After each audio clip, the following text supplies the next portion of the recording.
महानगर में जहां दक्ष का पुनर्जन्म एक महान राजवंश के छोटे बेटे के रूप में हुआ, उसका पहला श्वास एक भव्य पर दबावपूर्ण माहौल में लिया गया। वो सूर्यवंशी राजवंश का तीसरा और सबसे छोटा राजकुमार था, एक ऐसा वंश जो सदियों से इस क्षेत्र पर शासन कर रहा था और जिसकी शक्ति और वैभव दूर दूर तक फैली हुई थी। शाही महल की सुख सुविधाओं के बीच नवजात दक्ष का शिशुरूप बाहर से तो सामान्य था, पर अंदर ही अंदर वो अपने अधूरे प्रतिशोध की अग्नि को संजोए हुए था। बचपन के रहस्य। बचपन में दक्ष अपनी उम्र के बच्चों से बहुत अलग था। वो जन्म से ही ज्ञान और स्मृति की असामान्य चमक दिखाता था। वो जटिल शाही राजनीति और सैन्य रणनीति को समझने लगा था, जबकि दूसरे बच्चे खेल कूद में व्यस्त रहते थे। उसे अपनी पिछली जिंदगी के सारे धोखे, अपने साथियों के चेहरे और विशेष रूप से उस एल्केमिस्ट कीमियागर और साधक द्वारा की गई हत्या की हर डिटेल स्पष्ट रूप से याद थी। वो चुपचाप गुप्त रूप से अपने पुराने जीवन के ज्ञान, यानी कि बाह्य मार के जटिल तंत्र, निर्माण कला की उन्नत तकनीकें और एल्केमिस्ट के रहस्य को याद करने और पुनर्जीवित करने में लगा रहा। उसने एक बाहरी सामान्य पर भीतर से केंद्रित जीवन जीना शुरू किया। उसका पुनर्जन्म का शरीर, राजकुमार दक्ष का शरीर, उसके पिछले जीवन के अनुभवों को समाहित करने वाला एक नया पात्र था। पहला कदम, शक्तियों को पहचानना। जैसे जैसे दक्ष बड़ा हुआ, उसने महसूस किया कि उसका नया शरीर और राजवंश की विरासत उसे असाधारण शक्तियां प्रदान कर सकती है। एक शाही पुस्तकालय। सूर्यवंशी राजवंश के पास ज्ञान का एक विशाल और गुप्त पुस्तकालय था, जिसमें प्राचीन अल्केमी, प्राचीन कीमियागरी और उन्नत निर्माण कला से संबंधित ऐसे ग्रंथ थे जो आम जनता की पहुंच से बाहर थे। ये उसके पिछले जीवन के ज्ञान को पूरा करने का साधन बन सकता था। 2. गुप्त साधना। राजवंश के कुछ रहस्यमय पुरोहित भी थे, जो साधक कला की कुछ प्राचीन शाखाओं का अभ्यास करते थे। एक दिन 12 वर्ष की आयु में दक्ष ने एक पुराने धूल भरे ग्रंथ को पढ़ते हुए अचानक एल्केमिस्ट द्वारा दिए गए उस अंतिम वार को महसूस किया। उसे विश्वास हो गया कि उसका बदला तभी पूरा होगा जब वो अपने पुराने जीवन के धोखेबाजों से ज्यादा शक्तिशाली बन जाएगा। उसने अपने गुप्त ज्ञान और राजवंश के संसाधनों का उपयोग करके पुनर्निर्माण रिकंस्ट्रक्शन का अपना गुप्त कार्य शुरू करने का फैसला किया। उसका लक्ष्य स्पष्ट था, अपने धोखेबाजों को खोज निकालना और अपनी अधूरी इच्छा महानगर को बचाने को पूरा करना। राजकुमार दक्ष ने समझ लिया था कि उसे अपने लक्ष्यों को पूरा करने के लिए अपनी शक्तियों को क्रमबद्ध तरीके से जागृत और बढ़ावा देना होगा। जल्दबाजी विनाशकारी हो सकती थी, खासकर जब उसके दुश्मन, जिनमें एल्केमिस्ट और साधक शामिल थे, पहले से ही शक्तिशाली थे। उसने अपनी शक्ति को 3 मुख्य चरणों में विभाजित किया, जिसमें वो अपने पुराने जीवन के ज्ञान को नए शरीर और राजवंश के संसाधनों के साथ मिलाएगा। चरण 1, गुप्त साधना और नींव, फाउंडेशन और सीक्रेसी। उद्देश्य, अपने नए शरीर को बाह्य मार की ऊर्जा को सहन करने लायक बनाना और निर्माण के लिए आवश्यक मूलभूत ज्ञान को पुनर्स्थापित करना। 1.1 गुप्त साधना, द क्वाइट प्रैक्टिस। दक्ष ने महल के अंदर एक निजी, गुप्त कक्ष को अपनी साधना स्थली बनाया।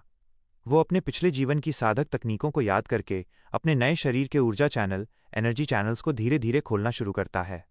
वह केवल 10% शक्ति को ही जागृत करता है, ताकि वह राजवंश के किसी भी उच्च शक्ति वाले जासूस या साधक की पकड़ में न आए। 1.2 प्राचीन ज्ञान का पुनर्संग्रहण, रिक्लेमिंग एंशिएंट लोर। शाही पुस्तकालय में वो अल्केमी और निर्माण के ग्रंथों को साधारण इतिहास की किताबों के रूप में छिपाकर पढ़ता है। वो एक विशेष रूप से दुर्लभ पांडुलिपि, जिसका नाम है धातुओं का मूक विज्ञान, खोज निकालता है। यह ग्रंथ उसे सिखाता है कि कैसे निर्माण के लिए आवश्यक जटिल एलिमेंटल कंपाउंड्स, तात्विक यौगिक को अत्यंत कम ऊर्जा का उपयोग करके तैयार किया जाए। चरण 2, पहली निर्मित वस्तु और आंतरिक विकास, फर्स्ट आर्टिफैक्ट और इनर ग्रोथ। उद्देश्य, निर्माण कला का पहला सफल प्रयोग करना और अपनी शारीरिक और मानसिक क्षमता को 25% तक बढ़ाना। 2.1 सूक्ष्म निर्माण, माइक्रो कंस्ट्रक्शन।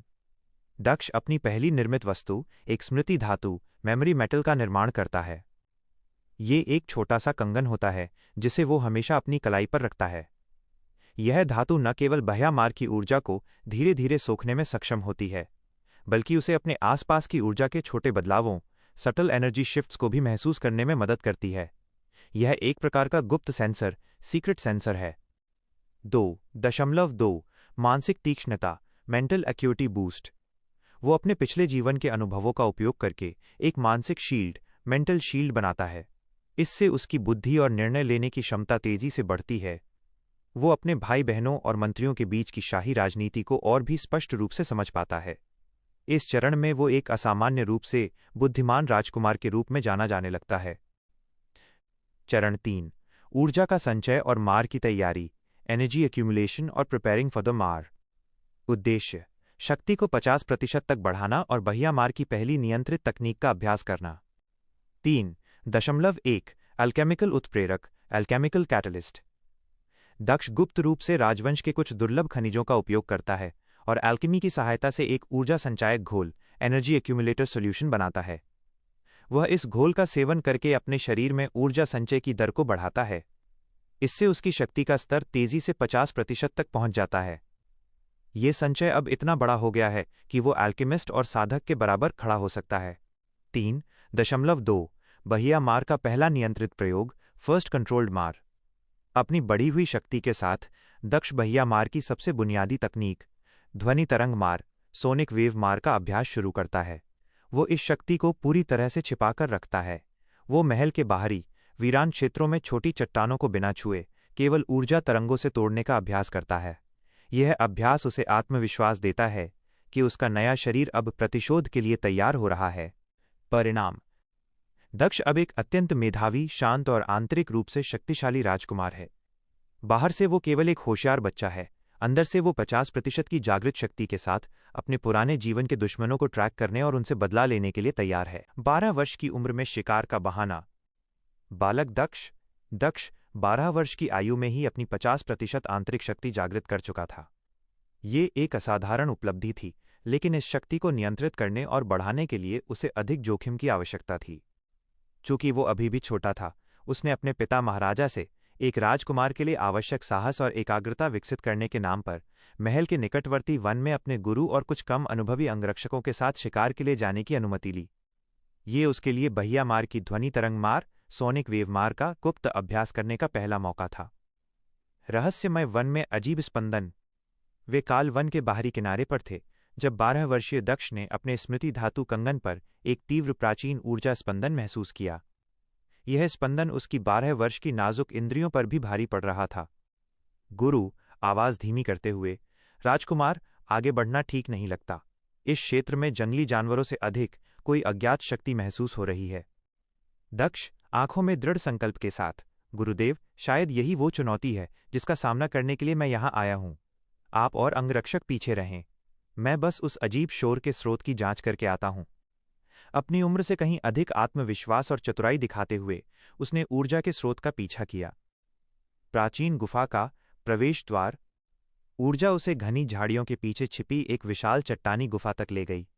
प्रवेश द्वार पर एक अजीबोगरीब नक्काशीदार पत्थर लगा था, जिस पर आग उगलते हुए एक ड्रैगन की कलाकृति थी। ये ड्रैगन की ज्वाला, ड्रैगन्स फ्लेम की नक्काशी थी।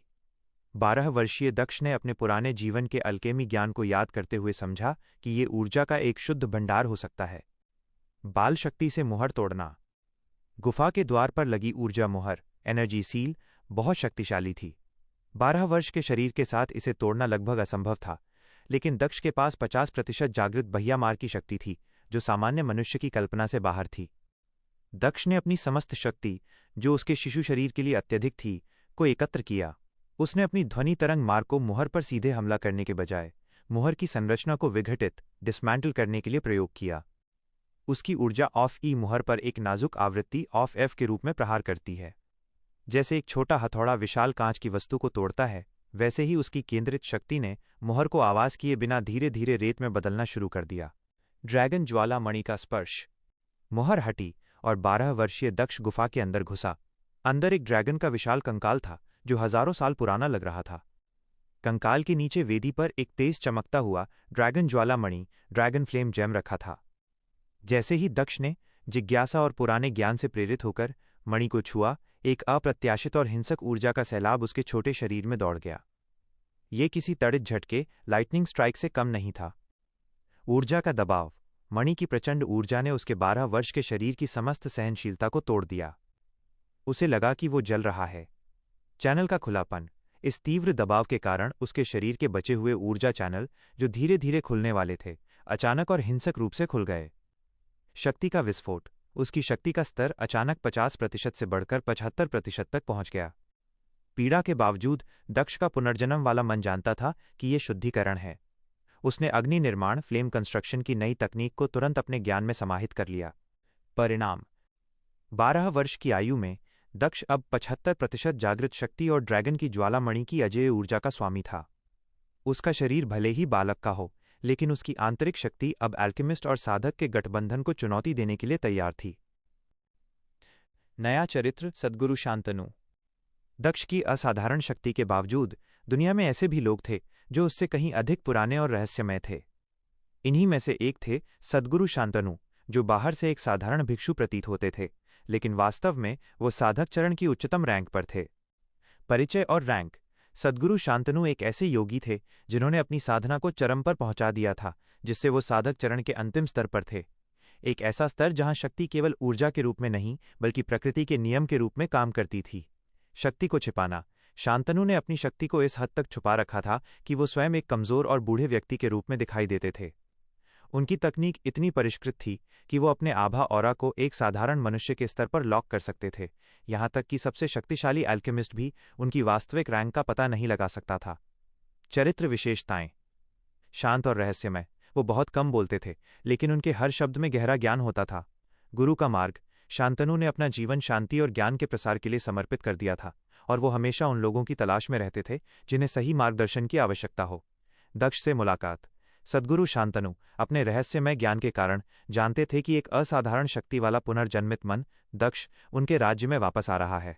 वो जानते थे कि इतनी बड़ी शक्ति को संभालना एक युवा मन के लिए खतरनाक होगा, और यदि दक्ष ने इसे नियंत्रित करना नहीं सीखा तो वो अपने दुश्मनों को ढूंढने की कोशिश में अपनी पहचान उजागर कर देगा।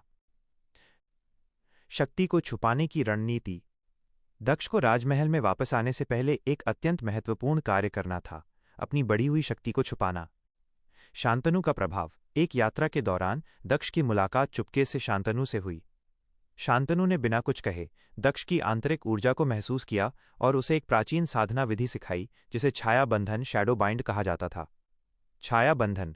यह तकनीक विशेष रूप से साधक चरण के लिए डिजाइन की गई थी, जो उपयोगकर्ता को अपनी 75% शक्ति को एक आभासी शून्य, वर्चुअल वॉइड में सील करने की अनुमति देती थी। दक्ष अब बाहर से केवल 5% शक्ति वाला एक सामान्य 12 वर्षीय बालक दिखता था। जब भी खतरा होता, वो त्वरित रूप से छाया बंधन को तोड़कर अपनी पूरी शक्ति का उपयोग कर सकता था। नया उद्देश्य। अपनी शक्ति को सफलतापूर्वक छिपाने के बाद दक्ष अब एक साधारण बालक के रूप में राजमहल में वापस जाने के लिए तैयार था। उसका मुख्य उद्देश्य अब बदल गया था। गुप्त रूप से जानकारी इकट्ठा करना और अपने दुश्मनों को एक एक करके बेनकाब करना, बिना किसी को ये बताए कि वो द अमर किंग है। सम्राट का निर्णय और सप्तशिला संप्रदाय। शाही घोषणा। राजमहल में दक्ष की वापसी को अभी 1 महीना ही हुआ था। वो अपनी 5% शक्ति के मुखौटे को बनाए रखने में सफल रहा था और एक साधारण, भले ही थोड़ा विलक्षण, राजकुमार के रूप में अपना जीवन जी रहा था। इस बीच सम्राट ने एक अभूतपूर्व घोषणा करने का निर्णय लिया।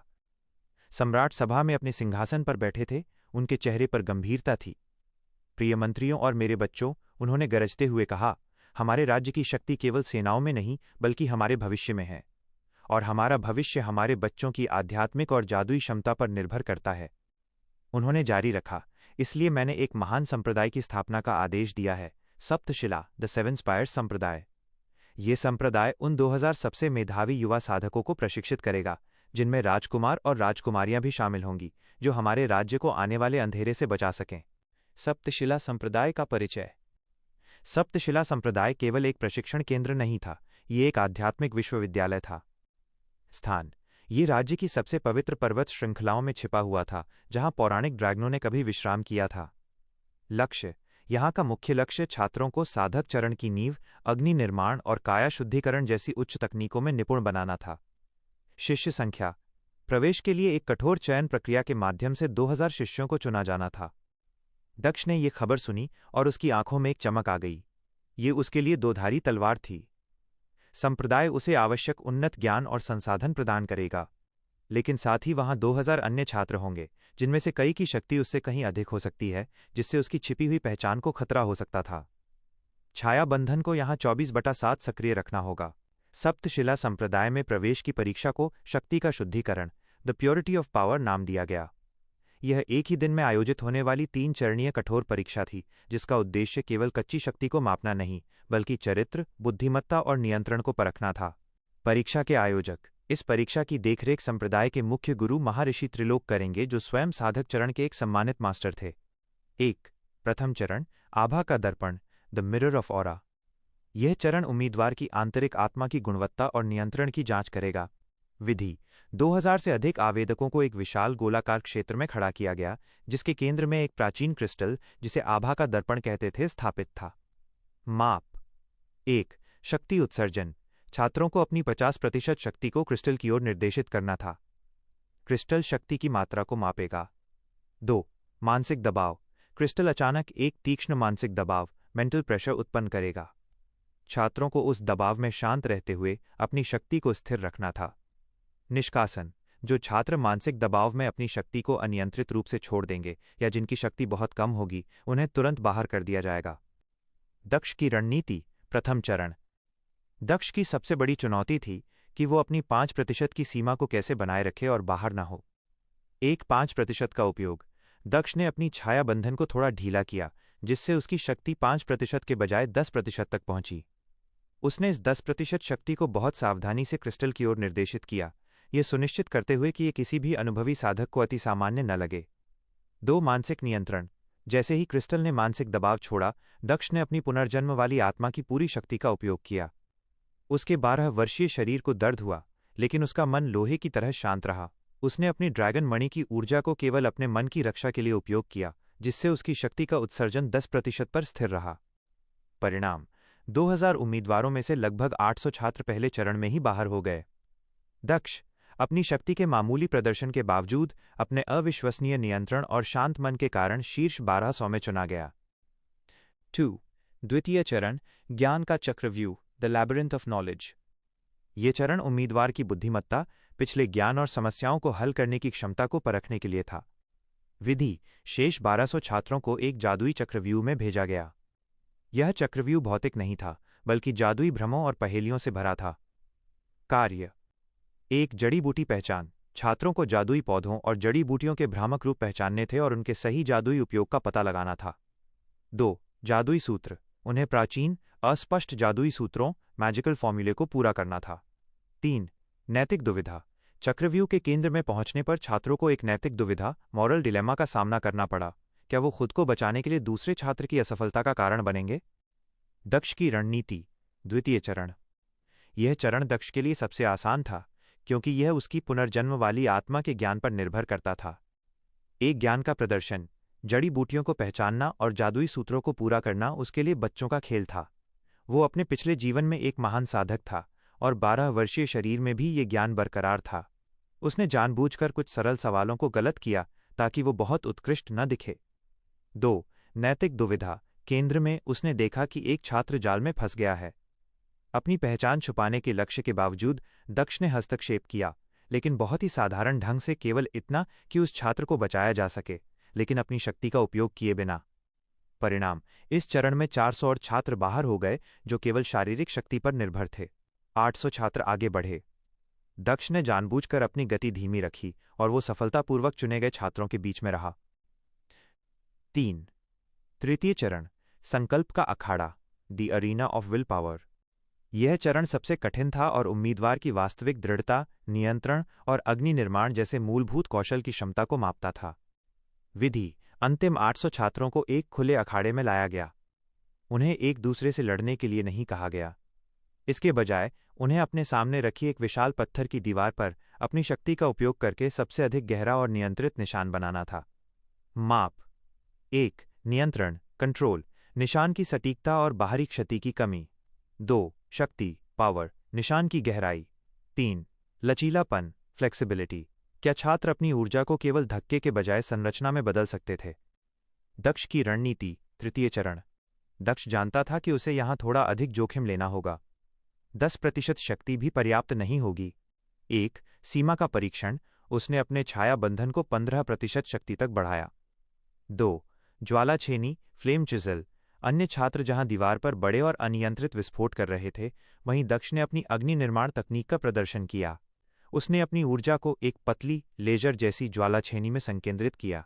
यह छेनी कम दिखने वाली थी, लेकिन नियंत्रण में उत्तम थी और पत्थर में एक गहरा, पतला और एकदम सही कटाव बना रही थी।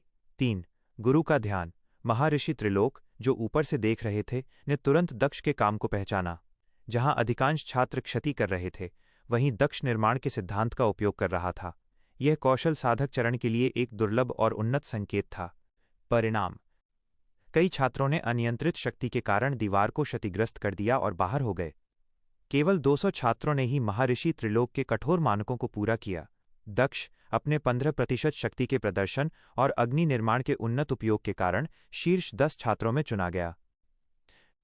अध्याय 12 नया भविष्य। परीक्षा समाप्त हुई। महर्षि त्रिलोक नीचे आए और 200 सफल छात्रों को संबोधित किया। आप सभी ने शक्ति का शुद्धिकरण परीक्षा पास कर ली है। आप अब सप्तशिला के शिष्य हैं। उन्होंने विशेष रूप से दक्ष की ओर देखा। और तुम, बालक, तुम्हारी शक्ति कम है, लेकिन तुम्हारा नियंत्रण और तुम्हारी तकनीक, विशेषकर तुम्हारे अग्नि निर्माण का उपयोग, तुम्हारी उम्र के लिए आश्चर्यजनक है। मुझे बताओ, तुम्हारा नाम क्या है? दक्ष ने विनम्रता से सिर झुकाया। उसकी आवाज में 12 साल के बच्चे की मासूमियत थी, लेकिन उसकी आंखों में द अमर किंग का अनुभव था। मेरा नाम दक्ष है, महर्षि। महर्षि त्रिलोक ने मुस्कुराते हुए सिर हिलाया। वो महसूस कर रहे थे कि इस बालक में कुछ असाधारण है, कुछ ऐसा जो उसकी वर्तमान शक्ति की सीमा से कहीं अधिक है। दक्ष जानता था कि संप्रदाय में प्रवेश उसके मिशन का केवल पहला कदम है। 200 प्रतिस्पर्धियों के साथ उसकी शक्तियों को छुपाना और भी मुश्किल होगा, लेकिन उसे यह भी पता था कि उसके दुश्मन भी यहीं कहीं छिपे होंगे। सप्तशिला उसके लिए प्रशिक्षण मैदान से ज्यादा एक युद्ध का मैदान बनने वाला था। संप्रदाय का परिसर। सफल 200 शिष्यों को तुरंत सप्तशिला संप्रदाय के मुख्य परिसर में ले जाया गया। यह जगह भव्य और विस्मयकारी थी। 7 विशाल, नुकीले शिखर आसमान को छू रहे थे, और उनके बीच में बना संप्रदाय का केंद्र एक प्राचीन और ऊर्जावान स्थान था। वातावरण। यहाँ की हवा शुद्ध ऊर्जा से भरी थी, जो साधना करने वाले हर व्यक्ति को स्वाभाविक रूप से सशक्त बना रही थी। शिष्य आवास। दक्ष को अन्य राजकुमारों और अभिजात वर्ग के बच्चों के साथ एक सामान्य डॉर्मिटरी छात्रावास में ठहराया गया। ये उसके लिए एक अच्छी बात थी। जितना साधारण जीवन, उतना ही कम ध्यान आकर्षित होगा। दक्ष ने अपनी 15% शक्ति को फिर से 5% के मुखौटे पर वापस ला दिया था। वो जानता था कि इस ऊर्जा भरे वातावरण में उसकी वास्तविक 75% शक्ति को छुपाना और भी मुश्किल होगा, क्योंकि अन्य साधक भी अधिक संवेदनशील होंगे। प्रथम चुनौती, प्रतिस्पर्धा। पहले दिन शिष्यों को एक साथ साधना करने के लिए केंद्रीय हॉल में बुलाया गया। ज्वलंत शक्ति प्रदर्शन। कई शक्तिशाली छात्रों ने तुरंत अपनी शक्ति का प्रदर्शन करना शुरू कर दिया। एक धनी राज्य का राजकुमार, अग्निदेव, जो अपनी कच्ची 60% शक्ति के लिए प्रसिद्ध था, अपने चारों ओर आग का एक विशाल घेरा बनाकर बैठ गया। उसका उद्देश्य बाकी सभी को नीचा दिखाना था। दक्ष का व्यवहार। दक्ष सबसे पीछे एक शांत कोने में बैठ गया। उसने बाहरी दिखावे के लिए केवल अपनी 5% शक्ति को धीरे धीरे अपनी श्वास में खींचना शुरू किया। अन्य छात्र उसे देखकर मुस्कुराए, क्योंकि उसकी आभा अग्निदेव के विशाल घेरे के सामने एक छोटी सी मोमबत्ती जैसी लग रही थी। आंतरिक साधना। बाहर से भले ही वो धीमा लग रहा था, लेकिन अंदर ही अंदर दक्ष ने अपनी 75% छिपी हुई शक्ति को आत्माजल साधना में लगा दिया। वो संप्रदाय की शुद्ध ऊर्जा को अवशोषित करके अपनी ड्रैगन मणि की ऊर्जा को और अधिक शुद्ध कर रहा था। यह शक्ति बढ़ाने का नहीं, बल्कि नियंत्रण को मजबूत करने का अभ्यास था। रहस्यमय भिक्षु। जैसे ही साधना सत्र अपने चरम पर पहुंचा, दरवाजे से एक वृद्ध व्यक्ति प्रवेश किया। पहचान। वो साधारण गेरुआ वस्त्र पहने हुए थे। उनके चेहरे पर शांति और आंखों में गहरी ज्ञान की चमक थी। वो थोड़े झुककर चल रहे थे और किसी ने उन्हें विशेष महत्व नहीं दिया, सिवाय महर्षि त्रिलोक के, जिन्होंने सम्मान में अपना सिर झुकाया। यह वृद्ध व्यक्ति और कोई नहीं, बल्कि सद्गुरु शांतनु थे, जो अपनी चरम साधक चरण की शक्ति को एक सामान्य व्यक्ति के रूप में छुपा कर रखे हुए थे। शांतनु का परीक्षण। शांतनु धीरे धीरे साधना कर रहे छात्रों के बीच से गुजरे। वो हर छात्र की आंतरिक ऊर्जा का मूल्यांकन कर रहे थे।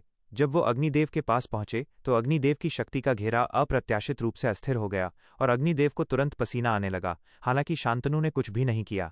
दक्ष का सामना। जब शांतनु दक्ष के पास पहुंचे, तो उन्होंने थोड़ी देर रुककर उस बालक को देखा, जो आंखें बंद करके शांत बैठा था। शांतनु ने सूक्ष्म रूप से अपनी शक्ति का एक अत्यंत पतला धागा दक्ष की ओर भेजा। यह एक प्रकार का गुप्त मानसिक परीक्षण था। मौन संवाद। जैसे ही शांतनु की शक्ति का धागा दक्ष के 5% के मुखौटे को पार करने की कोशिश करता है, दक्ष की 75% छिपी हुई शक्ति सहज रूप से जागृत हो जाती है। दक्ष की प्रतिक्रिया। दक्ष का मन तुरंत अलर्ट हो जाता है। उसकी पुनर्जन्म वाली आत्मा ने तुरंत उस गुप्त शक्ति के स्तर को पहचाना। यह शक्ति उसके पिछले जीवन के सबसे महान विरोधियों से भी अधिक परिष्कृत थी। वो समझ गया कि ये व्यक्ति वो नहीं है जो वो दिख रहा है। गुप्त नियंत्रण।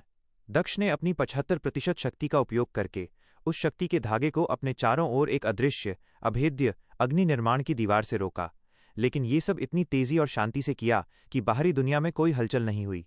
उसने केवल 0.1 सेकंड के लिए अपनी आंखें खोलीं और शांतनु को देखा। शांतनु का ज्ञान। शांतनु के चेहरे पर पहली बार एक हल्की सी मुस्कान आई। उन्होंने तुरंत समझ लिया कि यह बालक दक्ष न केवल अत्यधिक शक्तिशाली है, बल्कि वह छाया बंधन जैसी किसी उच्च तकनीक का उपयोग करके अपनी शक्ति को पूरी तरह से छुपा रहा है। उनकी जांच विफल हो गई थी और यह उनके लिए एक सफलता थी। शांतनु ने चुपचाप अपना सिर हिलाया और आगे बढ़ गए। साधना हॉल के किसी भी छात्र ने इस क्षणभंगुर गुप्त शक्ति के आदान प्रदान को महसूस नहीं किया। गुरु का संदेश। सत्र समाप्त होने के बाद शांतनु ने महर्षि त्रिलोक से फुसफुसाते हुए कुछ कहा और हॉल से बाहर चले गए। त्रिलोक ने तब सभी शिष्यों को संबोधित किया, आपकी साधना केवल ऊर्जा बढ़ाने के लिए नहीं होनी चाहिए। आज हमारे बीच एक महान साधक आया था। उनका संदेश है, सत्ता को छुपाना ही सत्ता को पाना है। जो खुद को खाली दिखाता है वही अंत में सबसे भरा होता है। अपनी शक्तियों पर नहीं, अपने नियंत्रण पर ध्यान दो। दक्ष समझ गया, ये संदेश विशेष रूप से उसी के लिए था। शांतनु अपने रहस्यमय तरीके से उसे सही रास्ता दिखा रहे थे। राजमहल के दुश्मनों से निपटने के लिए उसे अपनी शक्ति को छुपाए रखना होगा। अंधेरी रात की साधना। सप्तशिला का वातावरण ऊर्जा से भरपूर था, लेकिन यह दक्ष के लिए एक सार्वजनिक स्थान था। इसलिए उसने अपनी गुप्त साधना के लिए रात का समय चुना। स्थान। दक्ष ने संप्रदाय के मुख्य परिसर से दूर 7 चोटियों में से सबसे शांत और उजाड़ अमावस्या शिखर को चुना।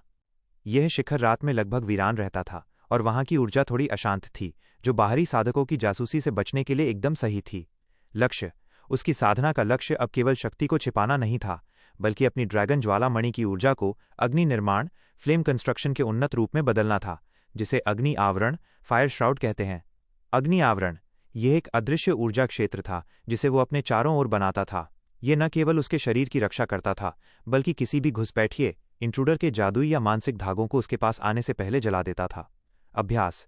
हर रात 5% मुखौटे को तोड़कर 75% शक्ति को सक्रिय करते हुए दक्ष अपनी ऊर्जा को उस शांत झील की तरह नियंत्रित करता था जिसका उल्लेख शांतनु ने किया था।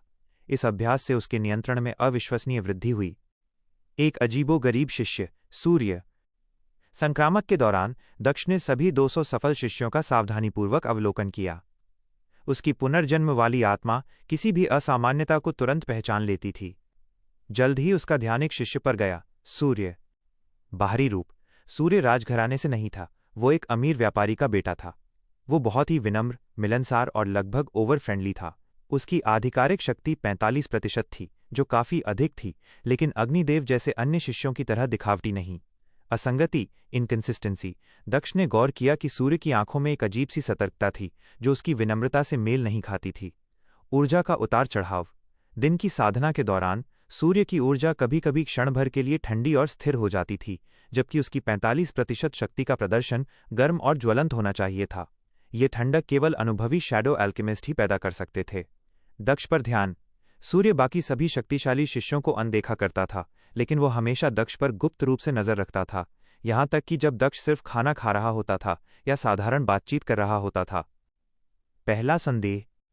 दक्ष की पुनर्जन्म वाली आत्मा ने उसे चेतावनी दी, पिछले जीवन में मेरे सबसे खतरनाक दुश्मन वो नहीं थे जो तलवार लेकर सामने आते थे, बल्कि वे थे जो मुस्कुराते हुए पीछे से वार करते थे। दक्ष को लगा कि सूर्य केवल एक प्रतिद्वंद्वी नहीं है, बल्कि वह किसी बड़े षड्यंत्र का हिस्सा हो सकता है। संभवित भूमिका। दक्ष ने अनुमान लगाया कि सूर्य का कार्य सिर्फ संप्रदाय में प्रवेश करना नहीं है, बल्कि अंदर के सभी प्रतिभाशाली बच्चों पर नजर रखना है। और चूंकि दक्ष ने परीक्षा में अग्नि निर्माण का उन्नत प्रदर्शन किया था, सूर्य को उस पर विशेष ध्यान देने का निर्देश दिया गया होगा। पहचान का खतरा। यदि सूर्य वास्तव में किसी दुश्मन संगठन का जासूस था, तो दक्ष का 5% का मुखौटा कभी भी फट सकता था। एक जासूस को यह महसूस करने में देर नहीं लगेगी कि एक कमजोर बच्चा इतना अविश्वसनीय रूप से शांत और आत्मविश्वासी क्यों है। जांच की योजना। दक्ष अब अपनी रणनीति बदलता है। वो अब सूर्य पर गुप्त रूप से जांच शुरू करेगा। 1. शक्ति का चारा। दक्ष जानबूझकर सार्वजनिक साधना के दौरान अपनी 5% शक्ति को एक छोटे से लेकिन आकर्षक अग्नि निर्माण में बदलेगा उदाहरण के लिए एक छोटी सी जलती हुई फूल की पंखुड़ी। वो इसे सावधानी से करेगा ताकि ये उसकी उम्र के लिए बस संभव लगे, लेकिन इससे ये संदेश जाए कि वो अग्नि निर्माण में रुचि रखता है। 2. सूर्य की प्रतिक्रिया का अवलोकन। वो ध्यान देगा कि सूर्य इस प्रदर्शन पर क्या प्रतिक्रिया देता है। क्या वो प्रभावित होगा? क्या वो ईर्ष्या करेगा? या क्या वो केवल अपनी ठंडी ऊर्जा को सक्रिय करेगा? 3. रात का पीछा।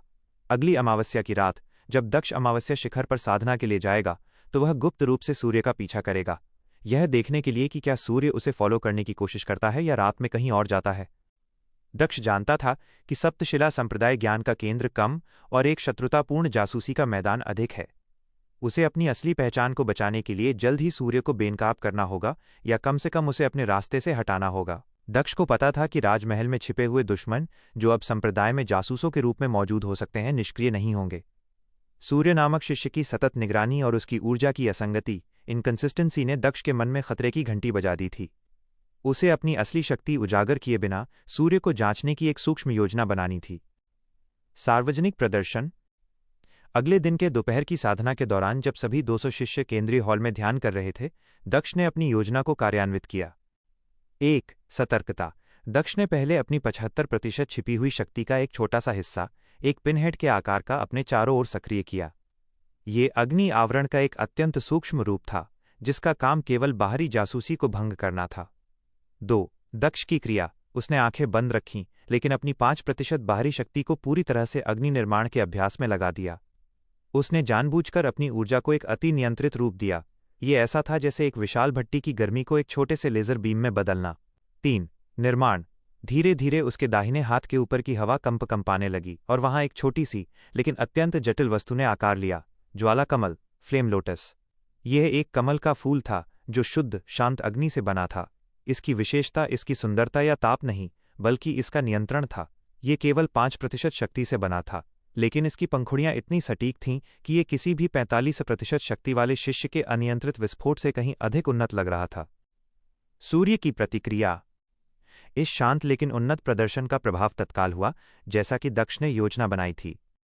सामान्य शिष्य, अधिकांश छात्रों ने इसे एक प्रतिभाशाली बच्चे का अच्छा प्रदर्शन मानकर अनदेखा कर दिया। वे अपनी कच्ची शक्ति के प्रदर्शन में व्यस्त थे। अग्निदेव। शक्ति के प्रदर्शन का धनी राजकुमार अग्निदेव क्रोधित हुआ। उसे लगा कि एक कमजोर बच्चा उसे चुनौती दे रहा है।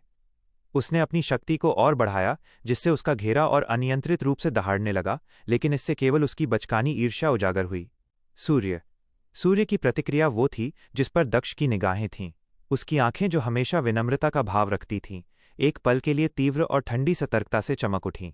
दक्ष ने मानसिक रूप से महसूस किया कि सूर्य की 45% की गर्म आभा के नीचे वही ठंडी, स्थिर ऊर्जा क्षण भर के लिए कांप उठी थी, जैसे किसी को अचानक पहचान लिया गया हो।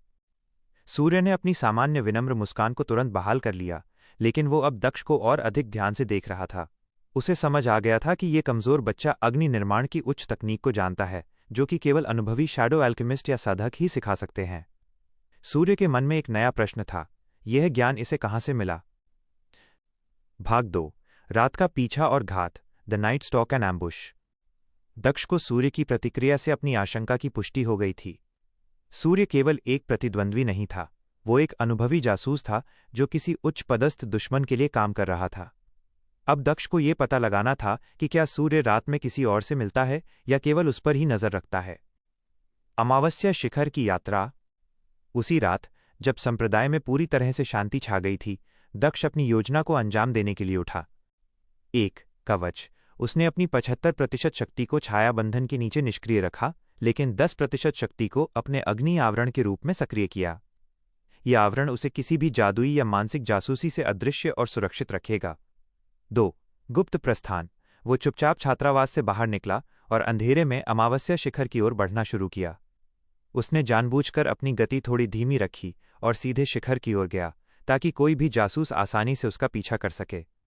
दक्ष अभी तक शिखर के निचले ढलानों तक ही पहुंचा था कि उसकी उन्नत इंद्रियों ने उसे खतरे की सूचना दी।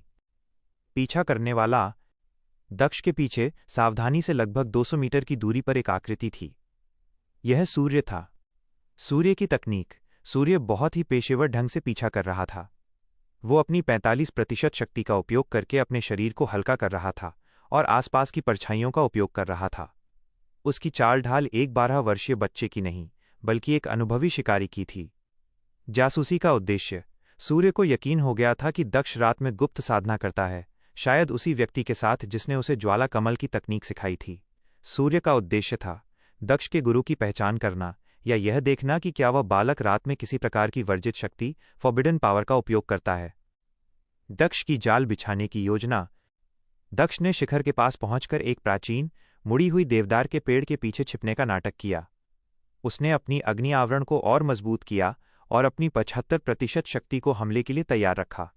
वो जानबूझकर पेड़ के पास एक फंसाने वाली ऊर्जा बनाता है। एक अग्नि गूंज, फायर एको। उसने अपनी 5% शक्ति को पेड़ के तने में डाला, जिससे एक धीमी लयबद्ध धड़कन उत्पन्न हुई। ये उस प्रकार की धड़कन थी जो गहन ध्यान में लगे किसी साधक के शरीर से निकलती है। इससे सूर्य को लगेगा कि दक्ष ने पेड़ के पीछे बैठकर साधना शुरू कर दी है। 2. स्थिति बदलना। तुरंत बाद दक्ष ने अपनी 15% शक्ति का उपयोग करके लगभग हवा की गति से पेड़ से 10 मीटर ऊपर एक चट्टान के पीछे छलांग लगाई। वो पूरी तरह से अदृश्य और गतिहीन हो गया, मानो एक छाया मूर्ति बन गया हो। अब दक्ष शिकारी था और सूर्य शिकार। भाग 3. बेनकाब और चेतावनी, एक्सपोजर एंड वार्निंग। सूर्य को अग्नि गूंज सुनाई दी और वो संतुष्ट हो गया। उसे लगा कि दक्ष साधना में लीन है और उसका ध्यान भटका हुआ है। सूर्य का हमला। सूर्य चुपचाप पेड़ के पास आया। उसने अपनी 45% शक्ति को एक छोटे, केंद्रित वायु शून्य एयर वॉइड में बदल दिया। ये एक ऐसी जादुई तकनीक थी जो किसी भी साधारण व्यक्ति को क्षण भर में बेहोश कर सकती थी, जिससे वो अपने शिकार की जांच कर सकता था। हमला। मुझे माफ करना राजकुमार, सूर्य ने फुसफुसाते हुए कहा, और उसने वायु शून्य को पेड़ के पीछे, जहां अग्नि गूंज आ रही थी, केंद्रित कर दिया। जैसे ही वायु शून्य ने अग्नि गूंज को छुआ, वो अप्रत्याशित रूप से पूरी तरह से वाष्पित हो गया। यह केवल एक साधारण धड़कन नहीं थी, यह अत्यंत उच्च नियंत्रण के साथ बना एक जाल था जिसने सूर्य के हमले की ऊर्जा को तुरंत अवशोषित कर लिया। सूर्य चौंक गया। यह केवल 5% शक्ति का काम नहीं हो सकता। दक्ष का प्रति आक्रमण। इससे पहले कि सूर्य प्रतिक्रिया कर पाता, चट्टान के ऊपर से एक ठंडा लेकिन शक्तिशाली विस्फोट हुआ। प्रति आक्रमण। दक्ष ने अपनी 75% छिपी हुई शक्ति का केवल 10% उपयोग किया। उसने इसे किसी विस्फोटक ऊर्जा के रूप में नहीं, बल्कि एक जटिल सर्पिल ज्वाला रस्सी, स्पाइरल फ्लेम रोप के रूप में बदल दिया। ये रस्सी बिजली की गति से सूर्य के पैरों के चारों ओर लपेट गई। परिणाम। सूर्य अपनी 45% शक्ति के बावजूद कुछ भी करने में असमर्थ था। रस्सी की संरचना इतनी तेज और केंद्रित थी कि उसने सूर्य के जादुई बचाव को भेद दिया और उसे तुरंत जमीन पर गिरा दिया। सूर्य को लगा जैसे किसी अदृश्य ड्रैगन ने उसके शरीर को जकड़ लिया हो। द अमर किंग की चेतावनी। दक्ष चट्टान से नीचे कूदा। उसके चेहरे पर 12 साल के बच्चे की मासूमियत थी, लेकिन उसकी आंखें ड्रैगन की ज्वाला की तरह जल रही थीं। उसकी 75% शक्ति का एक पतला आवरण उसे ढके हुए था, जिससे सूर्य को डर की एक अविश्वसनीय लहर महसूस हुई। यह शक्ति उस स्तर की थी जिसके बारे में उसने केवल किंवदंतियों में सुना था। तुम क्यों आए सूर्य? दक्ष ने शांत लेकिन आधिकारिक आवाज में पूछा। सूर्य सदमे में था। उसने अपनी जासूसी तकनीक को कभी विफल होते नहीं देखा था। राजकुमार, मैं केवल ये देखने आया था कि क्या आप यहां सुरक्षित हैं। मुझे लगा कि कोई जंगली जानवर हो सकता है। दक्ष ने धीरे से सिर हिलाया। यह झूठ है। तुम्हारी ऊर्जा झूठ बोलती है। तुम मुझे रात में क्यों देख रहे थे? और तुम्हारी वो ठंडी ऊर्जा, तुम कौन हो? तुम शैडो अल्केमिस्ट की तकनीक का उपयोग क्यों कर रहे हो? सूर्य की आंखें बड़ी हो गईं। इस बच्चे ने एक ही पल में उसकी तकनीक और उसकी छिपी हुई पहचान दोनों को पहचान लिया था। दक्ष ने अपनी ज्वाला रस्सी को थोड़ा और कसा, जिससे सूर्य दर्द से कराह उठा। देखो सूर्य, दक्ष ने फुसफुसाते हुए कहा, मैं कौन हूं यह मायने नहीं रखता। क्या मायने रखता है कि तुम यहां क्या कर रहे हो? मुझे पता है कि तुम अकेले काम नहीं कर रहे हो। मैं तुम्हें एक बार जाने देता हूं, क्योंकि मैं यहां शांति से साधना करना चाहता हूं। उसने ज्वाला रस्सी को तुरंत हटा दिया। सूर्य तेजी से उठा। अगर तुमने मेरी गुप्त साधना पर दोबारा नजर रखी या मेरे किसी भी मित्र को चोट पहुंचाई, तो अगली बार मैं तुम्हें बेनकाब नहीं करूंगा। मैं तुम्हें जला दूंगा। दक्ष की आवाज अब 12 वर्षीय बच्चे की नहीं, बल्कि द अमर किंग की थी। सूर्य ने अपनी जान बचाने के लिए एक भी शब्द नहीं कहा। वो बिना पीछे देखे अंधेरे में भाग गया। निष्कर्ष। दक्ष विजयी हुआ। उसने सूर्य को बेनकाब किए बिना उसे एक प्रभावी चेतावनी दी थी। 1. सुरक्षा। उसने अपनी गुप्त साधना का स्थान और समय सुरक्षित कर लिया था। 2. धमकी। उसने सूर्य को इतना डरा दिया था कि वो जल्द ही उसके पास आने की हिम्मत नहीं करेगा। 3. पहचान की पुष्टि। सूर्य के पकड़े जाने और उसकी तकनीक से ये पुष्टि हो गई थी कि शैडो अल्केमिस्ट संप्रदाय में मौजूद हैं और वे राजघराने के बच्चों पर नजर रख रहे हैं। दक्ष जानता था कि सूर्य वापस अपने आकाओं के पास जाएगा और उन्हें एक भयानक संदेश देगा। वो बच्चा, दक्ष, वो एक जाल है। उसकी शक्ति वैसी नहीं है जैसी दिखती है। यह युद्ध का पहला छोटा कदम था। अब दक्ष को अगले हमले की तैयारी करनी थी।